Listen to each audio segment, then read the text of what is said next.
A heartwarming tale of found family and second chances, where a struggling father, his autistic son, and a woman sent to judge him discover hope, healing, and quiet love. Perfect for those who believe in moments that heal the heart.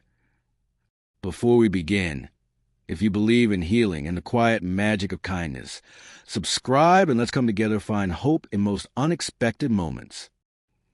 Snow drifted softly across the cracked sidewalk, each flake a whisper from the sky. The town was still asleep, its windows dark, its streets wrapped in the hush of early morning. But inside a small, weather-beaten house on the edge of the neighborhood, lights glowed golden through old curtains, and a kettle sang a quiet song of routine.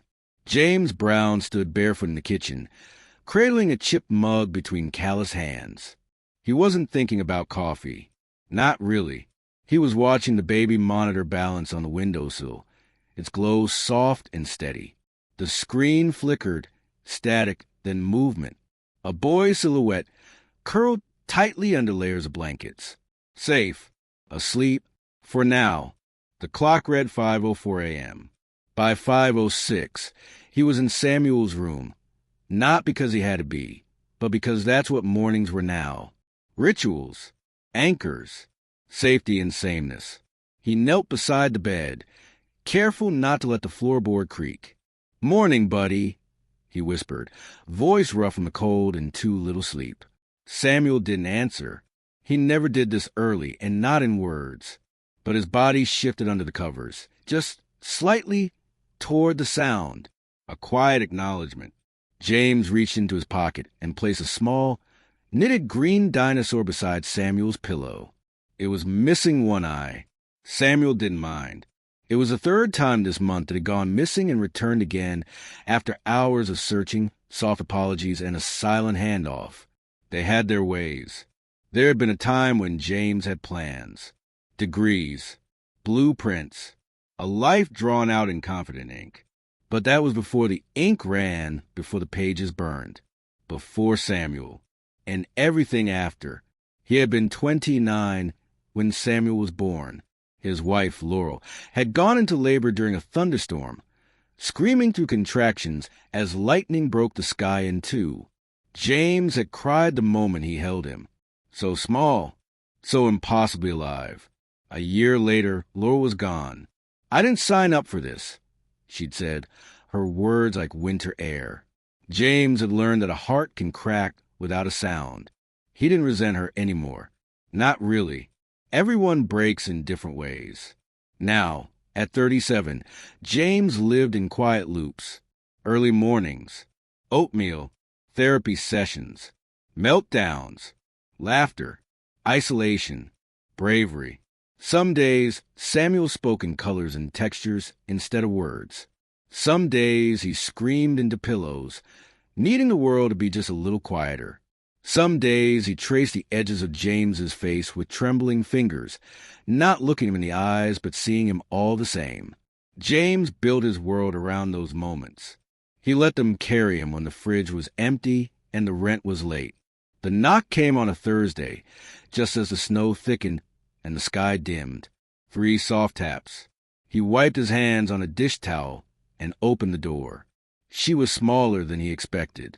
Younger, maybe, or just not what the system usually sent. A black coat clung to her shoulders, dusted in snow. Her scarf was knitted, handmade, deep plumb with threads of gold. She had the kind of eyes that didn't flinch, but also didn't push. "Mr. Brown?" He nodded. "Elliot Smith. I'm here to conduct the home assessment for Samuel's care plan." He stepped aside, not because he wanted to, because he didn't have a choice. She walked into the living room slowly, as if the house itself might startle. Her eyes swept over the furniture. Clean, worn, lived in. Books stacked like bricks against the wall. A paper snowflake taped a window. The hum of a sensory lamp glowing soft green in the corner. "Would you like tea?" James asked, voice low. She paused. "Yes, thank you." He didn't ask how she took it. He just made it the way he made his own, strong, unsweetened, honest.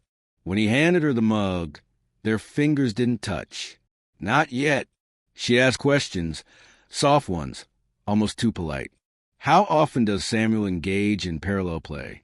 Does he have an IEP? How do you support his regulation needs?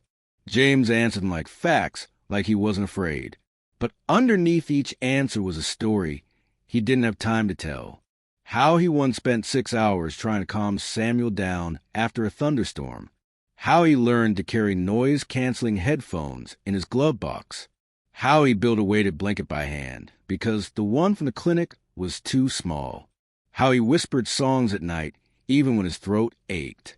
Samuel appeared in the doorway just before noon, barefoot, blanket over his shoulders like a cape. Elliot smiled gently. "Hello, Samuel." He didn't reply. His eyes were fixed on the corner of the ceiling, where the light made shadows dance. James knelt and extended his hand. "Look who's here." Samuel didn't speak, but he stepped forward and slipped his small hand into his father's. That, Elliot noted quietly, was everything. Later, when the official visit ended and Elliot stood at the door again, snow falling behind her like feathers, she hesitated. "You're doing more than most," she said, eyes softer now. James gave a small nod, but it didn't reach his eyes. "Will that be in the report?" She didn't answer. She just stepped out into the snow. That night, after Samuel had fallen asleep under the glow of his star projector, James sat at the kitchen table with a notepad he never used. A gift from Laurel, still unopened until tonight. He wrote 3 words at the top. "If I fail..." He didn't know why he wrote them. Maybe because no one else ever asked how it felt to be afraid of the future every second of every day. Maybe because a part of him still waited for someone to take it all away. He didn't finish the letter, just folded the page in half and tucked it under the teapot. Elliot drove home in silence. Her notes were meticulous, her voice memo clear. But the boy's hand in his father's? The blanket cape? The dinosaur missing an eye? None of it would fit into check boxes. She parked outside her apartment and stayed in the car a while longer, watching the snow gather on her windshield. Inside her coat pocket was a small stone, smooth and blue-gray. A gift from a little brother long gone. She always carried it on hard days. She held it now. The next visit came a week later. This time, Samuel brought Elliot the dinosaur. Gently, without a word. She took it like it was sacred. "Thank you," she whispered. James stood by the door, arms crossed but eyes soft.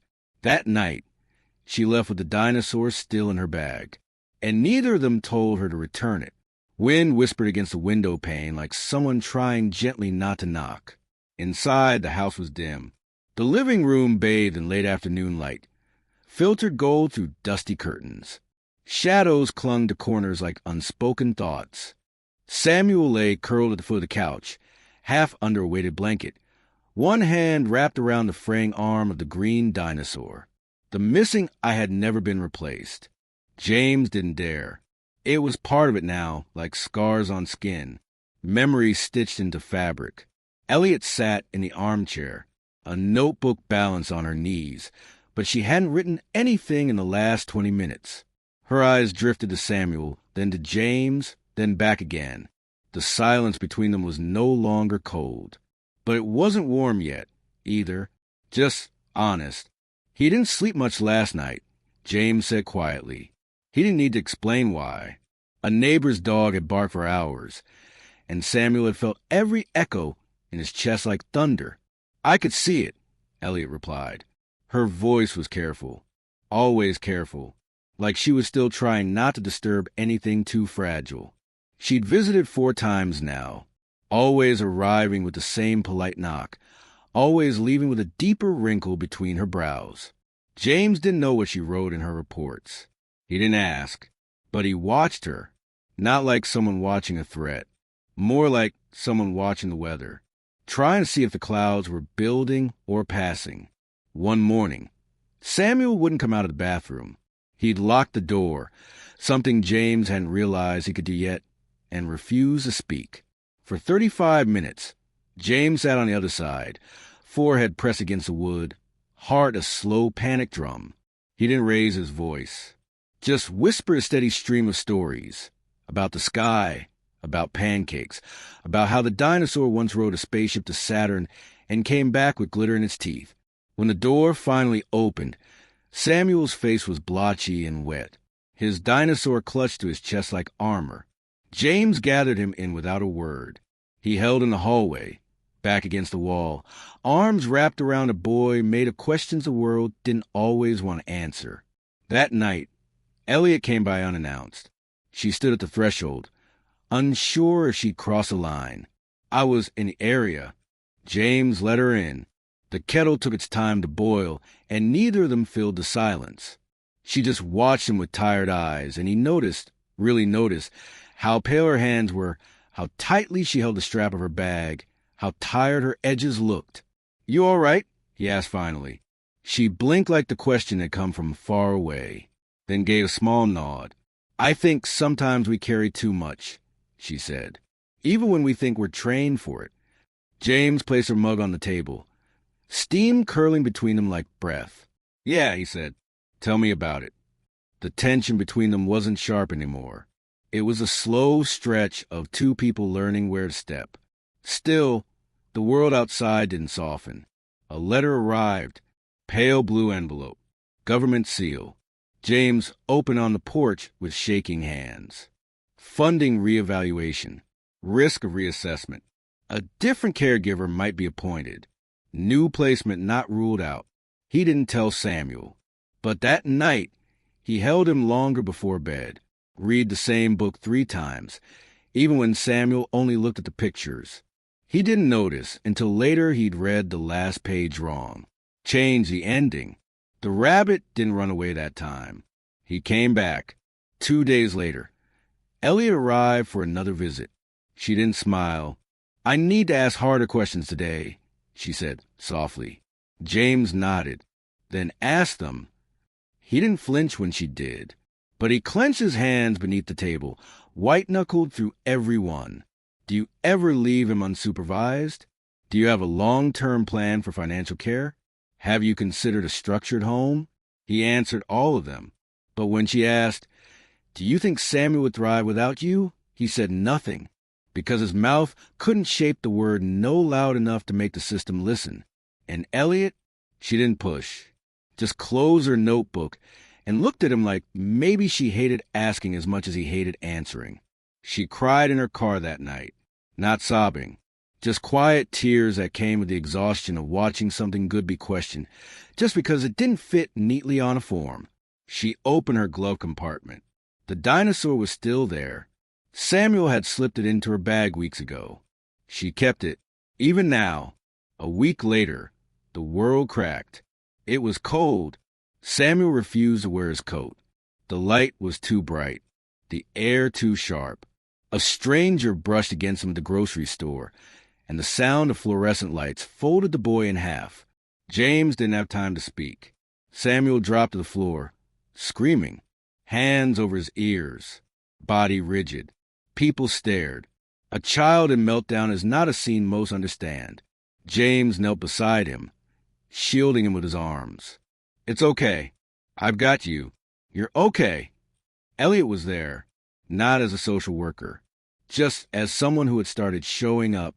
She crouched beside them, whispering something only Samuel could hear. Words about green dinosaurs and spaceship glitter. And slowly, Samuel quieted. Later, in the car, James pulled over on a quiet road and turned to her. "You didn't have to do that." "I know," she said, "but I wanted to." He stared at the snow falling on the windshield. Sometimes I feel like I'm the only one standing between him and a world that keeps trying to tell him he's too much. Elliot looked down at her hands. "You're not."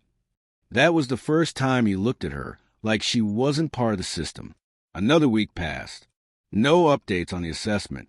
Just waiting. Samuel made a new picture at therapy. Scribbles in green and orange and gold. James couldn't tell what it was. "He said it's our house," Elliot murmured, reading the note on the back. James didn't speak, just set it gently on the fridge like it was sacred. They shared tea again that night. Neither of them said much, but she stayed longer, and he didn't ask her to leave. When Samuel came in to say goodnight, He touched Elliot's scarf, then walked away. She smiled down into her cup. I think he likes the color. James nodded. He sees things most people miss. Maybe that's why he trusts you. That night, Elliot found a half-written letter under the teapot. She didn't open it, just held it in her hand for a long time. Then she left it right where it was. The next morning, there was a note beside it. One word, in pencil block letters. Stay. The snow melted slowly that week, the kind of thaw that doesn't announce itself. Just quieter mornings, softer ground, water running in hidden places beneath ice that still clung to sidewalks and roof corners like memory refusing to loosen. In the Brown household, the warmth came not just from the radiators or the soup that simmered on the stove, but from something harder to name. A shift, a stillness being filled, gently, like light seeping under a closed door. Elliot came on a Sunday, not for work. Just came. Samuel was in the middle of lining up his blocks. Not for play, ritual. A rhythm that helped the world make sense. Green, blue, green, red. Always in that order. He didn't look up when she entered, but his hand paused, hovered, then resumed. One extra block, yellow, slipped into the line.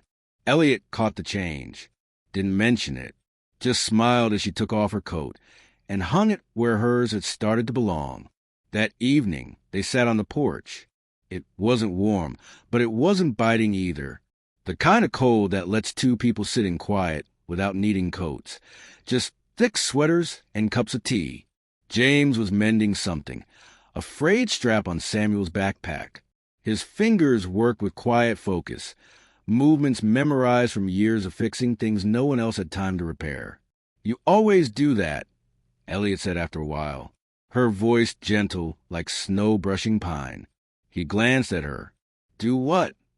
Fix what's fraying, without making it look new again. James looked down at the thread. Sometimes new's not the goal, just strong enough to last. She nodded, eyes soft. That's exactly it. They didn't talk about the assessment. Not that night, or the night after.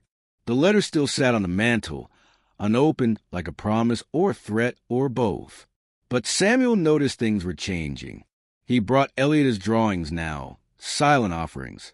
Sometimes they were just swirls, but once he drew a house with 3 windows and 2 chairs by a fire. He didn't explain it. He just handed it to her, touched her sleeve, and walked away. She tucked it into her bag like a relic. One afternoon, while James folded laundry on the living room floor, Elliot found herself staring at the photograph on the bookshelf. A woman with soft eyes. Laurel.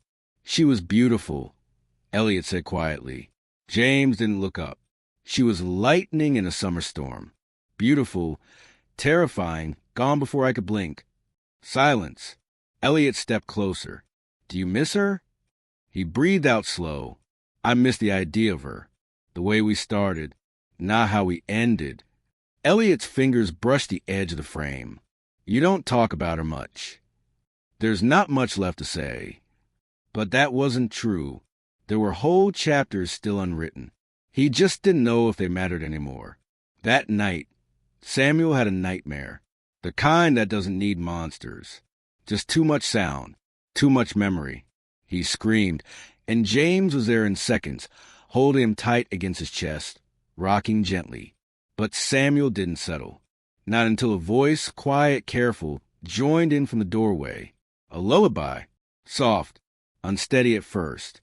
Elliot. She didn't look at either of them while she sang. Just stared out the window, voice trembling on the high notes. But Samuel stopped crying. And James looked at her like he was seeing a part of her he'd never dared ask for. The next morning, there was sunlight on the kitchen floor. James cooked pancakes. Samuel sat on the counter, legs swinging, wearing mismatched socks. Elliot poured coffee. No questions asked. It felt like home, and that scared James more than anything. Later, while Samuel napped, James stepped outside to chop firewood. It wasn't cold enough to need it, but he needed the ritual, the rhythm. Elliot followed. She didn't speak at first, just watched. "You're afraid of what's next," she said eventually. He drove the axe into the stump, which splitting like something exhaled. "I'm afraid of hoping," he said. "Every time I do, something takes it." Elliot stepped forward. "I know that feeling." He looked at her then. Really looked. "What did you lose?" She hesitated. "Then, a brother. Years ago. I was supposed to look after him. I didn't." The air thickened between them. James dropped the axe, hand slack. "You were a kid." She nodded. "Didn't matter. The guilt doesn't know that." They stood in silence. Then, slowly, she reached for his hand. Not to hold. Just touch. Fingertips brushing knuckles. He didn't pull away. That evening, Samuel spoke a full sentence to Elliot. "Your scarf is like my dinosaur." She blinked. "What do you mean?" she asked. He pointed. "It's brave." She almost cried, but didn't. She just knelt eye level and whispered, "So are you?" And he smiled, really smiled. James watched from the hallway. A man on the edge of belief. A man who'd built his life around loss, watching it rearrange itself into something quieter, better, maybe even beautiful. Later, they sat by the fireplace. No words, just a crackle of wood and the soft hum of night pressing against the windows. Elliot pulled out a folded piece of paper from her coat. "The final report," she said. "I wasn't supposed to show you." James didn't move. She handed it to him anyway. He opened it. Read. Then again. And then again. Approved. Stability verified. No further assessments needed for 2 years. He looked up, eyes glassed. "I don't know what to say." "You don't have to say anything," she whispered. "But you should know I didn't save you. You save yourselves." He shook his head. "You showed us how to hold on to it." Outside, snow began to fall again. Soft, gentle, without urgency. Inside, James kissed her. Not out of passion, out of gravity. Out of the quiet understanding that some storms aren't meant to pass, but to teach us how to build shelter. Later that night, Samuel woke again. Not in panic, just needing closeness. James lifted him into the big chair by the fire. Elliot wrapped them both in a blanket. Samuel touched their hands where they overlapped and said simply, "Home."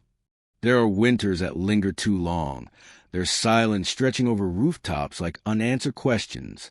But this one ended quietly, not in a rush of warmth or sunlight, but in the hush of an early morning when the frost receded just enough for the first crocus to bloom beside the porch. Samuel saw it first. He was sitting on the top step, knees tucked to his chest, humming low to himself. The flower bent slightly in the breeze, like it was bowing, a small miracle rooted in cold soil. He didn't call out, just pointed when James joined him, coffee in hand. James followed the gesture, eyes crinkling with something like awe. "It's early," he murmured. Samuel nodded. Still came. Inside, Elliot stirred milk into her tea, staring at the window as the light shifted from silver to gold. She hadn't planned to stay. She was supposed to have left weeks ago, after the report was filed, after the case closed. But every time she packed her things, Samuel would bring her another drawing, a feather, a stone, a reason. And James never asked her to stay, but never said goodbye either. That morning, Samuel placed his dinosaur toy on the kitchen table. Its green plastic skin was scratched and dulled, the tail nearly broken. "Fix it," he asked James. James studied the dinosaur. Then his son. "I think it's okay like this," he said gently. Samuel stared at the crack in the tail, touched it, thought, then looked at Elliot. She was buttering toast, half listening. But when their eyes met, he said, clear and sure, still brave. She smiled so quietly it almost didn't happen. They began building a garden in late March. It started with Samuel asking about tomatoes, and James remembering Laurel's old seeds in the drawer beneath the phone that never rang anymore. Elliot bought gloves too big for her hands and a shovel that blistered her palms. They didn't know what they were doing, but that wasn't the point. They planted things anyway, turned the soil with slow reverence, as if they were unearthing more than dirt. One night, rain fell softly on the windows like a lullaby for the earth. They sat inside, each with mug, each lost in thought. Samuel had fallen asleep beside the couch, curled around his pillow like it held the whole world. Elliot tucked the blanket over him, watched him breathe. "He's different," she said softly. "Lighter." James nodded. "He trusts you." She sat down beside him. "I trust you too." The words weren't planned. They didn't need to be. They just were. James reached across the space between them. His hand rested on her knee. Not possessive, not uncertain. Just there, warm. In April. They found an old wooden swing in the barn behind the house. Samuel wanted it hung. James hesitated, worried about the beam, the rope, the weight. But Elliot smiled, and Samuel waited, and the air felt like promise. They hung the swing. Samuel sat in it for an hour, not swinging, just holding the ropes, letting the wind sway him gently. When Elliot took a picture, he didn't flinch. He looked at the camera and smiled. Letters became a ritual. Elliot found a stack of old stationery in a thrift store and left it on the table with a pen. Samuel scribbled first. Shapes, colors, then words. James wrote next. Short lines to his son about when he was born, about Laurel's laugh, about the tree that still grew outside his window. Elliot added one, folded in thirds. A letter to herself. She didn't sign it, just sealed it and placed it in a drawer. To be opened someday. Or never. It didn't matter. The writing was enough. One evening in May, Elliot stood at the edge of the porch, watching the sky deepen. James joined her, hands in his pockets. "I've been thinking," she said. He waited. This wasn't supposed to be my story. He glanced at her, brow furrowed. She kept her eyes on the sky. "I was sent to judge you. That was the role. Professional, detached." He was quiet a long moment. Then, "And now," she turned to him. "You feel like the only thing that's real." His breath caught. He reached out slowly, like asking question. She leaned into his touch. No more running. No more rules. Just this. Whatever this was. The garden sprouted in June. Green things pushing up from the dark. Tomatoes. Carrots. A crooked line of beans. Samuel named each one. He didn't always speak them aloud, but Elliot could see in the way he touched the leaves. Gently, like naming made them sacred. James built a trellis out of scrap wood. Elliot painted it blue. It didn't match anything else, but they all agreed it felt right, like sky against soil, like new things learning how to climb. One night, Elliot found James on the porch, staring at an envelope. He didn't look up as she sat beside him. "Letter from Laurel's sister," he said. "She wants a visit. Meet Samuel." Elliot said nothing, just waited. After a moment, he tore the envelope open, read, then handed it to her. The letter was gentle, full of regret, of apology, of hope. She never knew how to grieve. James said, "Neither did I." Elliot folded the letter again. "You could let her try now." He nodded, then looked at her with something like awe. "You keep turning pages I thought were done." The visit came and went. There were tears, hugs, quiet apologies whispered in the hallway while Samuel played outside. It didn't fix everything, but it started something, and that was enough. By midsummer, Elliot had found a place in town that needed a part-time counselor. She didn't take the job immediately. She asked Samuel first. He looked at her long and quiet, then reached for her hand. "Will you still be here after?" he asked. She knelt, held his gaze. "Always." And meant it. The night before Samuel's birthday, James found her in the living room. She was wrapping a small box. Badly, he watched her for a moment, smiling. "Need help?" She grinned. "You don't like surprises?" "I like you." It slipped out too fast.